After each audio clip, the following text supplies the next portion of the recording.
우리 주님의 은혜와 평강이 우리 가운데 임하기를 바랍니다.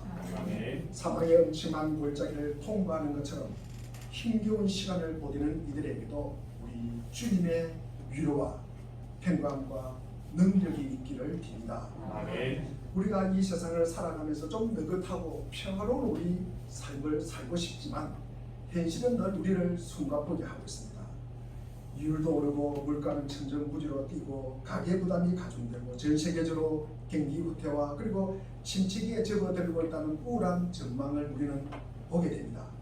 따뜻하고 공정한 세상의 꿈은 조금씩 시들어가고 경쟁, 효율 그리고 이익이란 살벌한 경쟁 논리가 사람들의 의식을 지배하고 있습니다. 영국의 킹스 칼리지와 입소스가 공동 수행한 이 문화 전쟁의 조사 결과를 보면 특별히 대한민국은 빈부의 갈등이 1등이에요. 그 외에도 7개가 더 있는데 이념 갈등, 정당 갈등, 그리고 교육 갈등, 그 다음에 성별, 세대 이런 분야에 7개 분야에서 28개국을 조사했는데 우리나라가 7개 분야에서 1등을 하였다고 합니다. 참으로 갈등이 심한 나라입니다. 참으로 안타깝습니다. 왜 그럴까? 2015년에 챔피언 프로그램이라는 영화가 있습니다. 미국의 유명한 사이클 선수 랜드 암스트롱을 다룬 영화입니다. 암스트롱은 미국 스포츠계의 영웅입니다. 그는 25살 때 1996년에 고환암으로 죽음을 선고받습니다. 병원에 찾아갔는데 이미 말기입니다. 폐에서부터 4가지 그리고 복부 전체가 암으로 퍼져 있습니다. 살 가능성이 거의 없습니다. 하지만 그는 포기하지 않고 암을 이기게 됩니다. 그러면서 마침내 3년 뒤에 1999년에 암스트롱은 투르 드 프랑스라는 이 유명한 사이클 대회에 참여합니다. 이 대회에서 3주간 3000km를 달리는 이 험악한 지형을 달립니다. 이 지옥의 레이스라고 합니다. 이 대회에서 비유럽인으로서 최초의 우승을 하게 됩니다. 이를 시작으로 2005년부터 7년간 내리 우승을 합니다. 랜드 암스트롱 그야말로 불면의 영웅입니다. 가는 곳마다 인기가 천정을 칩니다. 그리고 그 인기만큼 동방석에 앉게 됩니다.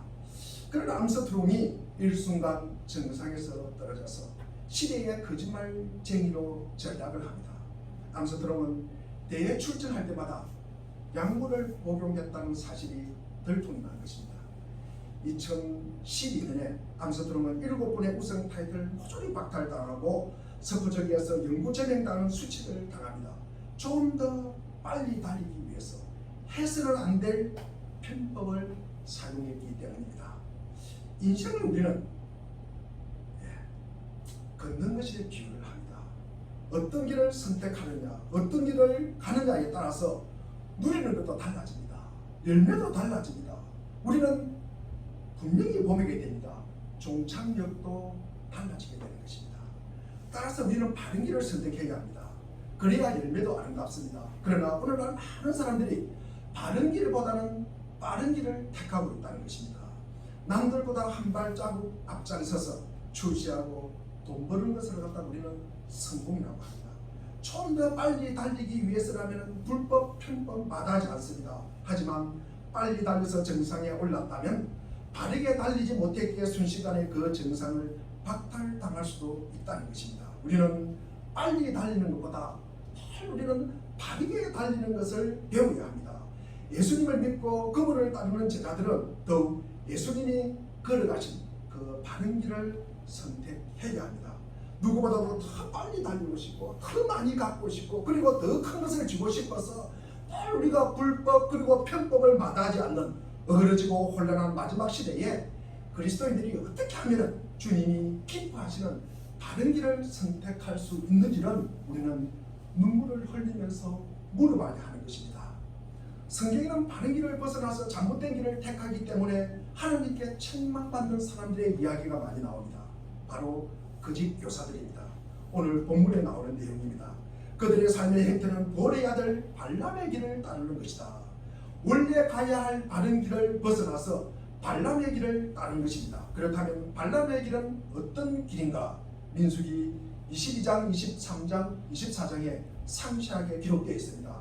이스라엘 백성들은 애굽을 나와서 40년 동안 광야를 헤맵니다. 그런 후에 가나안 땅을 목전에 두고 이 모압 평지에 진을 칩니다. 이제 요단강만 건너면은 적과 꿀이 흐르는 가나안 땅에 도착을 하게 됩니다. 바로 그때 모압의 발락 왕이 이스라엘 침공을 막기 위해서 묘수를 짭니다. 머리를 짜내는 것입니다. 이 발락은 이스라엘이 이방 민족과 전쟁을 할 때 막강한 힘을 발휘하고 전쟁에서 승리하는 모습을 갖다가 그리고 이방 민족을 진멸하는 모습을 봤기 때문입니다. 이 모압도 이방 민족이잖아요. 그러니까 이스라엘이 너무 들어오기 때문에 이들이 쳐들어오기 전에 먼저 물리칠 책략을 고민합니다. 그래서 찾은 것이 발람 거짓 선지자입니다. 이 발람 거짓 선지자에게 이스라엘 백성들을 저주해달라고 부탁을 하고 싶은 것입니다. 이 발람이 아마 그 당시 좀 용했던 것 같습니다. 기도를 하면 좀 되는 것 같았습니다. 발람이 살던 이 브돌 지역은 유브라데스강 상류에 있는데 모압 평지에서 640km나 떨어져 있는 지점입니다. 아마도 발람은 이방 땅에 살면서 점을 잘 치고 참 용하다 그러는 점수가 아니었던 것입니다. 그런데 하나님을 만나게 되었습니다. 하나님을 알게 되었습니다. 그래서 하나님과 교통하는 가운데 하나님의 뜻을 파악할 줄도 알았던 것입니다. 모압 왕은 발람의 이런 배경을 알고 많은 금, 은, 보화를 가지고 그리고 고관들을 보냅니다. 그러면서 이 발람이라는 거짓 선지자를 초청하게 됩니다. 일종의 복채 미션입니다. 전칠 때 원하는 전개가 나오게 하기 위해서 주는 돈을 말합니다. 즉 모압의 발락 왕은 발람에게 돈을 주면서 그 대가로 이스라엘을 향한 저주를 퍼부어 달라는 것입니다. 이 요구를 하는 것입니다. 이 발람은 이런 모압 왕의 요청을 처음에는 거절을 합니다. 이스라엘 백성을 저주하는 것은 하나님의 뜻이 아니기 때문에 정계를 이용해서 조작해서는 안 됐다는 사실을 알고 있었습니다. 그러자 모압 왕은 이번에는 더 많은 금, 은, 보화를 보냅니다. 그리고 더 높은 고위 관직 가진 사람을 또 파송을 하게 됩니다. 그리고 또 이야기합니다. 이 일만 잘 처리하면 높은 자리도 주겠다는 것입니다. 그래서 발람은 이 제안이 참 솔깃했던 것 같습니다. 하룻밤 말미를 달라고 합니다. 그날 밤에 하나님께 여쭈어보고 우리가 그 다음날 아침에 내가 대답을 해주겠다라고 말합니다. 여러분 한번 생각해 보십시오. 이스라엘 백성을 우리가 저주하는데 기도해야 됩니까? 다시 한번 묻겠습니다. 이스라엘 백성을 저주하는데 이것이 하나님의 뜻인지 아닌지를 우리가 알아보기 위해서 기도해야 합니까? 아니잖아요. 그렇죠? 아닙니다. 우리가 알죠? 아닙니다. 그렇죠? 인생에서 어떤 것은 하나님의 뜻을 구하기 위해서 오랫동안 기도해야 되는 경우도 있습니다. 그러나 우리가 하나님의 백성을 저주한다. 그런데 점수를 사용하니까 말가를 놨다가 기도할 필요가 있습니까? 없습니까? 내가 거짓말을 하는데 내가 하나님의 뜻인지 아닌지를 물어볼 필요가 있습니까? 우리가 살인을 한다. 간음을 한다. 내가 도둑질을 하는데 밤새워서 우리 철하기도 하고 금식기도 해야 합니까? 아닙니다. 분명하게 하나님의 뜻이 아닌 건 압니다. 그러면 하지 않는 것이 좋습니다. 하지 않는 것이 좋습니다. 그런데 굳이 하나님께 물어보겠다. 이것은 뭡니까? 내 뜻대로 하겠다는 것입니다. 그런 모습만 보여주겠다는 것입니다. 내 기도하는 모습만 하나님께 물어보는 모습만 보여주겠다. 이렇게 해서 가서는 안 될 길, 그리고 해서는 안 될 길, 안 될 일 쪽으로 마음이 이미 기울어져 있기 때문입니다. 그 결과 발람은 자신도 망하고 이스라엘도 해를 끼치는 악한 영향을 미치게 됩니다. 발람이 이처럼 어리석은 짓을 하는 이유가 무엇입니까? 그의 마음이 비틀어져 있는 것입니다. 그의 마음이 물질에 기울어져 있기 때문입니다. 그의 마음이 물질과 권력과 그리고 그 자리에가 탐이 났기 때문이라는 것입니다. 이것이 발람의 길입니다. 정당한 길이 아닐지라도 쉽게 돈을 벌고 우리가 출세할 수 있다면 선택하는 것이 바로 발람의 길입니다. 양심도 버리고 하나님의 뜻 무시합니다. 자기 욕망을 채우는 데 도움이 된다면 빨리 악으로 달려가는 발이 바로 이 발람의 길입니다. 즉 발람의 길은 하나님이 기뻐하지 않는 길입니다. 어그러진 길입니다. 잘못된 길입니다. 그런데 오늘날 수많은 사람들이 이 길을 선택하고 있어요. 직장도, 배우자도 그런 사람을 몰라요. 그리고 교회도 그런 교회를 찾아가는 사람이 있어요. 쉽게 원하는 것을 얻기 위해서입니다. 한 방에 해결되는 것을 갖기 위함입니다. 세상 사람들은 발람의 길을 선택하고 어려지고 잘못된 길을 선택한다고 할지라도 우리 믿음의 그리스도인들은 달라야 합니다. 예수님을 따르는 제자라면 그 앞에 이익 때문에, 그리고 당장 손에 잡히는 단 열매 때문에 발람의 길, 어그러진 길을 선택해서는 안 됩니다. 우리가 꼭 기억해야 할 중요한 사실은 빠른 길보다는 바른 길에 축복이 있습니다. 언제나 그렇습니다. 돌아가는 것처럼 보여도 바른 길을 가는 것이 결국 더 빨리 가는 길입니다. 그 길이야말로 하나님이 함께 가시기 때문입니다. 개인이든 교회든 축복의 열매를 원한다면 바른 길을 선택해야 합니다. 어그러지고 혼미한 상태에서 어떻게 하면 이 그리스도인의 바른 길을 선택할 수 있을까? 바른 길을 택하는데 중요한 기본 원리 세 가지를 오늘 본문을 통해서 제가 말씀을 드리고자 합니다. 우선 바른 길을 택하려면 바른 열망이 바른 것이야 합니다. 우리가 열심히 한다. 우리가 열심히 하는 것이 늘 바른 것은 아닙니다. 마음속에 품은 열망이 바르다는 것은 무엇을 의미합니까? 사랑하고 마음을 쏟는 대상이 바른 것이어야 한다는 뜻입니다. 바른 열망이 바른 길로 인도하는 것입니다. 발람이 잘못된 길을 선택하게 된 기본 동기가 무엇입니까? 우리 15절에 보니까 불의의 삭스를 사랑했기 때문입니다. 불의의 삭스를 사랑했기 때문에 발람의 길을 가게 되는 것입니다. 불의의 삭스는 무엇입니까? 정당하지 않는 대가입니다. 그것을 손쉽게 얻기 위함입니다. 불의를 행함으로써 얻게 되는 이익을 말합니다. 발람은 이것을 사랑했습니다. 사랑을 갖다가 우리가 헬라어로 아가파오, 우리가 명사형을 아가페라고 합니다. 마음을 온통 쏟아부어서 완전히 사랑하는 기분입니다. 그냥 좋아하는 정도가 아닙니다. 조금 마음이 끌리는 정도가 아닙니다. 완전히 마음을 빼앗긴 것입니다. 우리가 마음을 빼앗기면요 하나님의 음성이 절대 안 들립니다. 누가 바른 소리 하더라도 절대 들리지 않습니다. 내가 벌써 그 길을 택했기 때문입니다. 다른 길은 이단으로 들립니다. 다른 길은 사탄처럼 들립니다. 절대 다른 이야기 들리지 않습니다. 우리를 향한 하나님의 사랑은 전심을 우리가 쏟아붓는 것이기 때문입니다. 그래서 우리는 하나님을 아가페로 사랑할 수 있어야 합니다. 그런데 발람은 전심을 쏟아서 사랑해야 할 대상을 하나님이 아니라 무엇을 택합니까? 물질을 택합니다. 권력을 택합니다. 하나님의 선지자라는 지위를 갖고 외적으로는 하나님을 믿는 자처럼 행할지라도 마음 중심에 하나님 대신 물질의 탐욕이 들어있다면 하나님의 음성을 들을 수 있겠습니까? 없겠습니까? 설사 하나님의 음성을 들어도 그것을 갖다가 거역할 수밖에 없습니다. 하나님의 음성을 마귀의 음성으로 착각을 하게 되는 것입니다. 이것이 물질의 마음의 중심을 내줄 때 일어나는 현상입니다. 인간의 선택과 행위는 마음에서 시작합니다. 마음속에 어떤 열정이 있고, 그리고 무엇이 마음 중심을 장악하느냐에 따라서 그 사람의 행위가 결정이 되는 것입니다. 따라서 마음 중심에 올바른 열망을 품어야 하는 것입니다. 마음이 물질로 우리가 가득 차 있으면 돈이 되는 방향으로 움직일 수밖에 없습니다. 무슨 일이든 돈이 되는 방향으로 자기의 발걸음을 움직이게 되는 것입니다. 마음 중심에 내가 쾌락이 꽉 차 있다. 그러면은 몸을 어떻게 하면 즐겁게 하고 어떻게 하면 삶을 즐기는 쪽으로 움직이게 되어 있습니다. 내가 바라는 쪽으로 기울어져 있기 때문에 나는 그 길을 가게 되는 것입니다. 그런데 우리의 마음에 새롭게 공급되는 것이 무엇입니까? 제가 지난주에 말씀을 드렸습니다. 그 마음의 중심에 하나님으로 가득 차 있다면, 하나님을 향한 사랑과 열정으로 기울어져 있다면 하나님의 마음에 합당하게 행위를 결정하고 선택하게 될 것입니다. 우리가 바른 마음에서 바른 은행이 나오는 법입니다.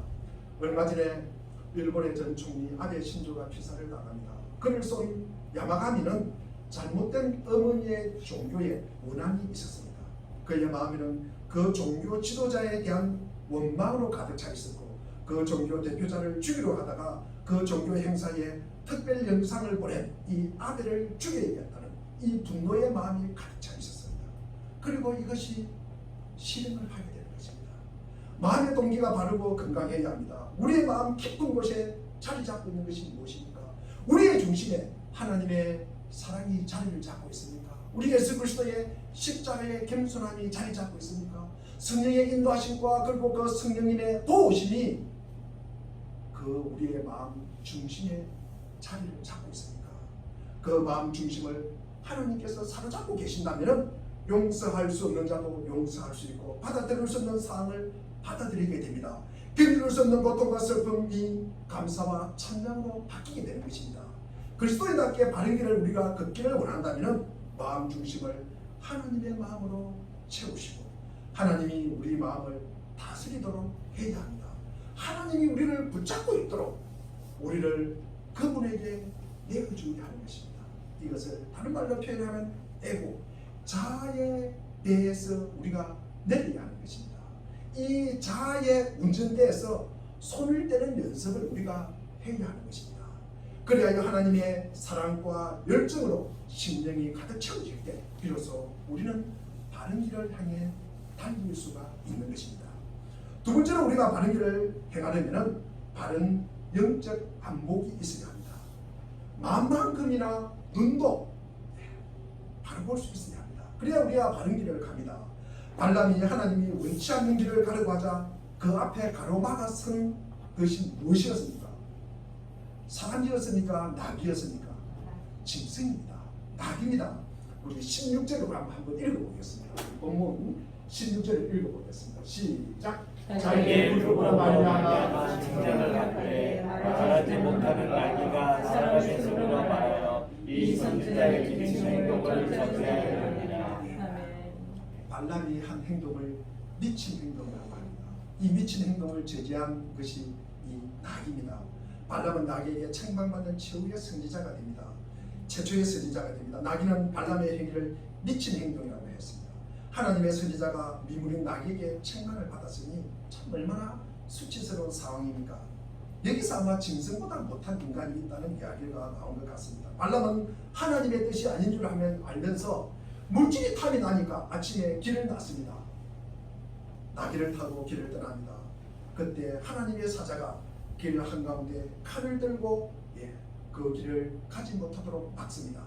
그래서 발람을 치기 위한 것입니다. 그런데 발람은 이 하나님의 사자 천사를 보지를 못합니다. 그런데 나귀의 눈에는 보인 것입니다. 그래서 나귀가 그 길에서 옆으로 밭으로 들어가 버립니다. 이런 상황을 전혀 알지 못하는 이 발람이 화를 내면서 나귀를 채찍으로 때립니다. 한두 번이 아니라 몇 번 때렸습니까? 3번씩이나 때립니다. 그러자 너무나 억울한 나귀가 입을 열니다. 내가 당신에게 무엇을 하였기에 나를 이같이 3번이나 때리느냐. 나귀가 발람을 책망하는 이 기상천외한 일이 벌어진 것입니다. 성경에 나오는 인간이 가장 수치스러운 장면을 꼽는다면 아마 이 모습일 것입니다. 훌륭한 일이나 기록을 세워서 보통 사람보다 그리고 다른 위대함을 증명한 사람을 우리는 명예의 전당에 우리가 올린다고 합니다. 이와 반대로 도무지 있을 수 없고 그리고 부끄럽고 수치스러운 인물을 모아서 수치의 전당에 아마 올린다면 이 발람의 행동을 아마 수치의 전당에 올릴 수가 있을 것입니다. 발람이 인간답지 못한 그리고 짐승보다 못한 존재로 기록된 이유가 무엇입니까? 나귀는 볼 수 있는 이 천사를 영적인 눈이 감겨서 발람은 보지를 못하는 것입니다. 영적인 눈이 감겨져 있었다는 말씀입니다. 물질의 눈이 씌어가지고 하나님이 보이지 않습니다. 눈에 비늘이 씌워져서 아무것도 볼 수 없었다는 것입니다. 바울이 청년 시절에 이런 경험을 하지 않습니까? 담에색에서 부활하신 예수님을 충격적으로 대면한 후에 뭔가 눈이 가로막혀서 3일 동안 아무것도 보지를 못합니다. 바울은 한때 하나님을 섬긴다는 명목으로 열심히 그리스도인들을 잡아서 죽이고 핍박합니다. 바리새인의 율법주의에 눈이 메인 것입니다. 하나님이 아나니아를 보내서 안수하시자 그제서야 바울의 눈에 비늘이 벗겨지면서 볼 수 있게 된 것입니다. 이때부터 바울은 진짜 봐야 할 자기의 복음의 길을 보고 그리스도의 사명에 눈을 뜨게 된 것입니다. 어둠에서 빛의 눈을 뜬 것이고 사탄의 권세에서 하나님의 권세로 돌아서는 거기에 눈을 갖다가 뜬 것입니다. 우리의 눈도 비늘이 가리고 있을 수 있습니다. 탐욕이라는 피눈이 눈을 가리는 양심 보이지 않습니다. 인간성 무시합니다. 연치 예의 없습니다. 교만이나 이기심이라는 피눈이 눈을 덮고 있으면 겸손 보이지 않습니다. 사람됨 보이지 않습니다. 우리의 눈을 가리는 피눈이 너무 많습니다. 허영심의 비늘도 있고요. 그리고 탐욕의 비늘도 있고 거짓의 비늘도 있고 가식의 비늘 셀 수 없이 많습니다. 그 비늘이 무엇입니까? 자기의 욕심에서 비롯된 것입니다. 이런 비늘을 모두 벗겨야 비로소 하나님의 영적 세계가 보이는 것입니다. 아직 영적 세계가 보이지 않습니까? 하나님의 보좌를 향해 나아가야 합니다. 성령의 만지심을 받아야 합니다. 그분의 인도하심을 받도록 자신을 내어주어야 합니다. 바울이 안수를 받고 눈에서 비늘이 벗겨진 것처럼 성령이 임재하실 때 비늘이 벗겨져서 하나님의 세계를 볼 수 있어야 하는 것입니다. 영적인 눈을 뜨게 해달라고 기도하여야 합니다. 주님의 영광을 보고 하나님의 보좌를 보고 그리고 예수 그리스도의 길을 볼 수 있어야 합니다. 세상의 타락한 길 대신에 주님이 가신 길을 볼 수가 있어야 합니다. 그 길이 소중한 길이고 그 길이 의미 있는 길이고 그 길이 아주 중요하다는 것을 보아야 하는 것입니다. 타락한 시대의 바른 길을 가기 위해서는 이 마음의 열망이 새로워지고 영적인 눈을 떠서 하나님의 세계를 볼 수 있기를 간절히 바랍니다. 세 번째로는 우리가 바른 길을 향해 나아가려면 추구하는 삶의 내용이 달라야 합니다. 즉 바른 것을 우리가 추구해야 하는 것입니다. 바른 목표가 있어야 바른 방향으로 우리가 달릴 수 있습니다. 이 거짓된 발람의 길을 가는 자들이 추구하는 삶의 내용이 무엇입니까? 오늘 본문 17절과 18절에 기록되어 있습니다.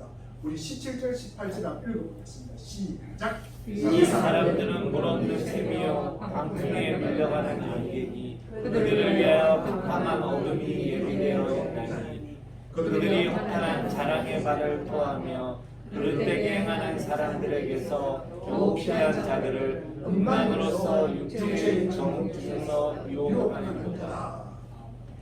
물없는 셈은 속임수로 가득한 이 거짓의 삶의 행태를 말합니다. 근동지방은 참 물이 귀합니다. 산을 이행하는 나그네가 멀리서 셈을 발견하고 물을 얻으려고 달려왔는데 셈은 있는데 물이 없어요. 셈은요 물이 있어야 합니다. 물이 없는데 셈이라고 할 수가 없습니다. 그 모양은 그럴듯합니다. 정말 있어야 할 생수가 없는 인생입니다. 강풍에 밀려드는 안개도 마찬가지입니다. 우리말은 안개지만 영어 성경에는 구름으로 되어 있습니다. 구름은 구름인데 강풍 뒤에 있는 구름입니다. 보통 이렇게 요란법석 천둥이 치고 번개가 번쩍이면 무엇이 쏟아져야 합니까? 소나기가 쏟아져야 합니다. 그런데 소리만 나라 비는 내리지 않고 떠내려가는 구름입니다. 이것은 거짓 선지자 그리스도인들의 위선적인 삶을 상징적으로 표현하는 것입니다. 외에는 그럴듯합니다. 뭔가 있는 것 같습니다.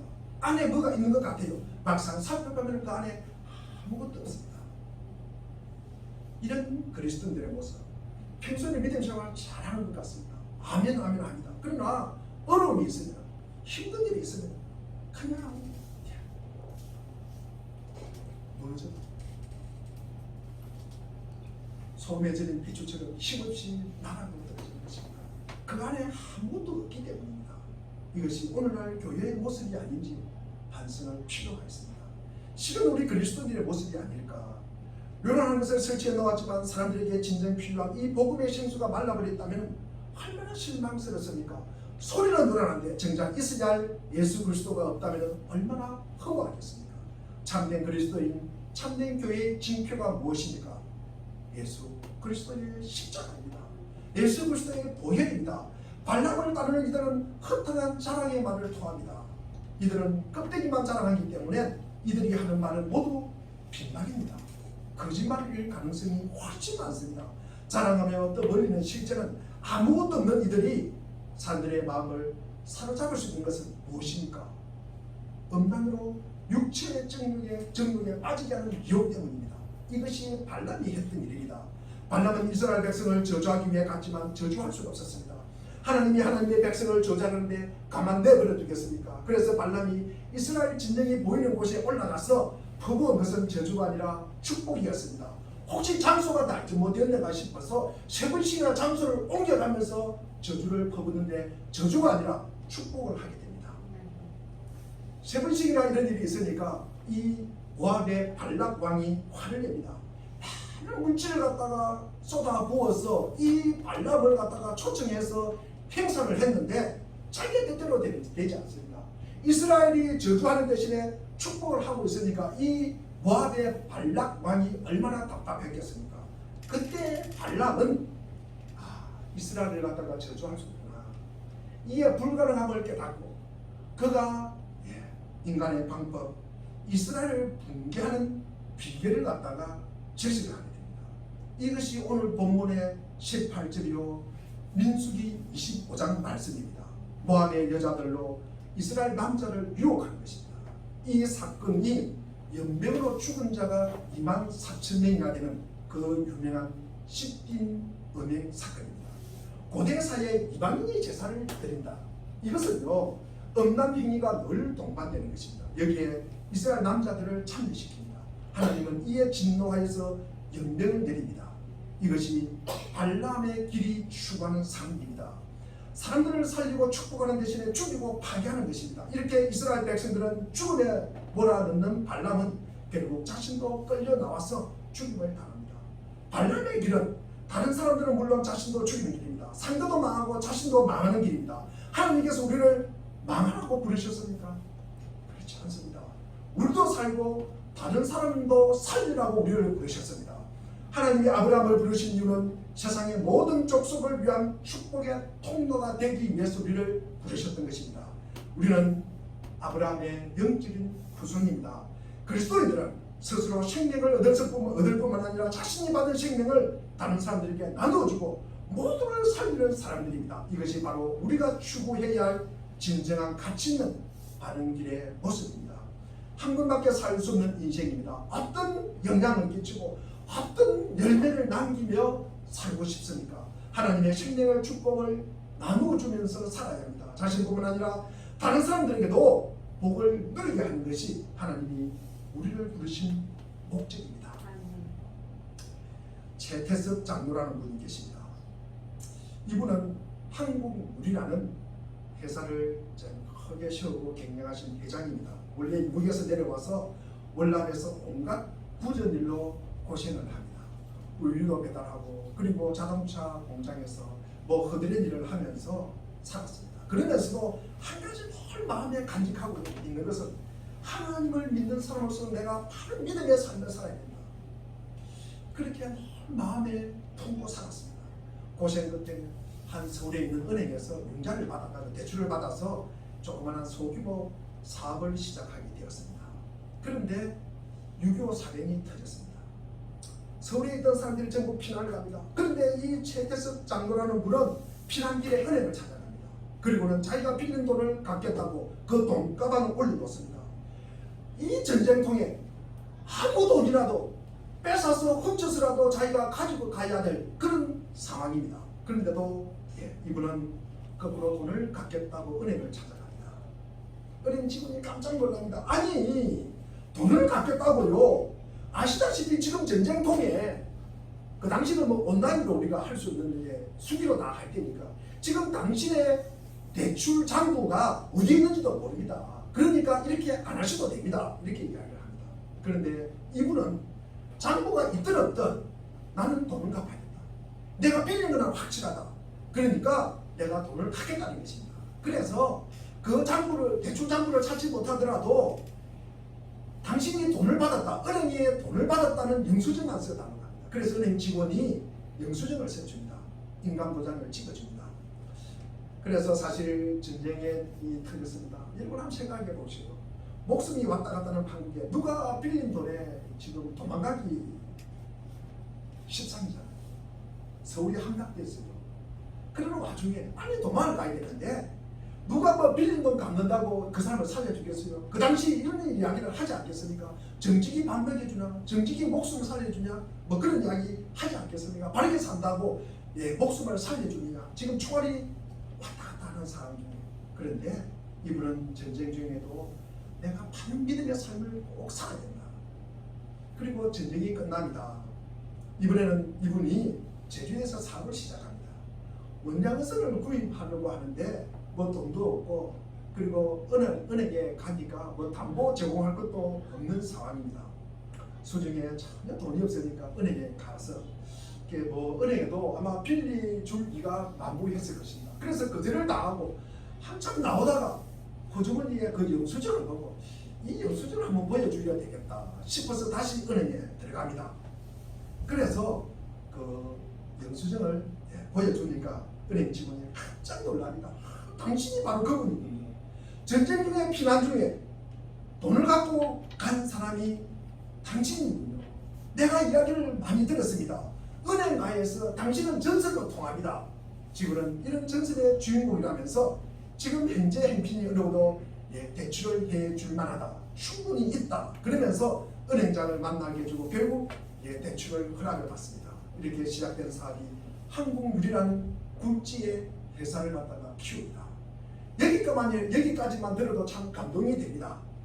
그런데 또 한 가지 마음에 와닿는 부분이 있습니다. 이렇게 큰 기업을 키워낸 분이 세상을 떠날 때는 어떻게 하겠습니까? 자신의 전 재산을 사회에 환원합니다. 이 회장님은 살아생전에 국제기아 대책본부에 한국 후원기관을 세워서 아프리카에 굶어 죽어가는 사람들을 다 돕습니다. 거기에 헌신을 합니다. 자신이 번 돈은 하나님을 섬기는 일에 사용합니다. 세상을 떠날 때 모든 것을 사회에 남기고 떠나는 것입니다. 많은 사람들이 그리고 그 중에 많은 그리스도인들이 내 자식 이렇게 찾지 않습니까? 어떻게 많이 물려줄까? 이런 한국 땅에 이런 분들이 그리스도인이 있다는 게 얼마나 자랑스러운지 모릅니다. 이런 분만 있다면 한국에는 얼마든지 희망이 있다고 생각을 합니다. 많은 사람이 한국 사회에 희망이 없다고 비관하면서 어둡고 혼미한 현실을 탄식합니다. 하지만 한국 사회가 어두워진 것은 세상 때문이 아닙니다. 세상은 원래 타락되어 있어요. 세상 정치는 원래 부패합니다. 금모수수가 난무합니다. 그것 때문에 한국이 망했다. 아닙니다. 그들은 원래부터 부패했습니다. 어제 오늘의 일이 아닙니다. 문제는 바른 길에 서야 할 그리스도인들이 하나님을 버리고 타락한 길을 선택했기 때문에 한국 사회에 희망이 없다는 이야기를 하는 것입니다. 우리 그리스도인들이 바른 길로 돌아오지 않는다면 한국이 살아나지 못합니다. 우리가 믿음의 길로 돌아오지 않는다면 회복이 없습니다. 한국이 경제대국이 됐다고요? 그 많은 백성들이 그 많은 돈들이 어디에 쓰여 있겠습니까? 경제대국 됐으면 그것이 하나님의 백성을 위해서 바르게 살지 않으면 바르게 쓰임받지 않으면 그 돈이 어디에 쓰이겠습니까? 여러분 한번 생각해 보십시오. 우리가 한국은 하나님의 영광을 위해서 쓰임받을 수 있어야 합니다. 우리는 한 번뿐인 인생을 산다. 세상 사람들이 빨리 가라고 재촉하고 지름길이 있다고 가르쳐주고 그리고 유행합니다. 그것이 지혜라고 가르칩니다. 수단 방법을 가리지 않습니다. 1등만 하라고 떠민다고 해도 우리가 그들과 똑같은 길을 갔다가 우리가 택한다면 희망은 어디에도 없습니다. 우리는 바른 길을 가야 합니다. 제가 지금까지 말씀한 건 뭡니까? 바른 길을 가라고 하는 말입니다. 발람의 길을 가지 말고 바른 길을 가라고 하는 것입니다. 그 길이 뭡니까? 예수 그리스도가 가시는 길입니다. 그 길이 바른 길입니다. 세상의 영광을 향한 길이 아니라 십자가를 지는 길이 바른 길입니다. 예수님이 희생하고 죽으심으로 말미암아 우리 온 인류를 살리지 않았습니까? 우리가 살아났지 않습니까? 우리가 그 혜택을 받지 않습니까? 절망 가운데 심하는 세상이 예수님 때문에 생명을 얻을 수 있도록 우리가 올바른 길을 가야 합니다. 십자가의 길을 가야 하는 것입니다. 아무리 세상이 타락하고 어두워도 복음을 받은 성도가 하나님의 부르심을 향해서 우리가 바르게 살아간다면 그곳에 희망이 있고 소망이 있는 것입니다. 하나님의 나라의 영광이 회복되기를 진정으로 바랍니다. 기도하겠습니다.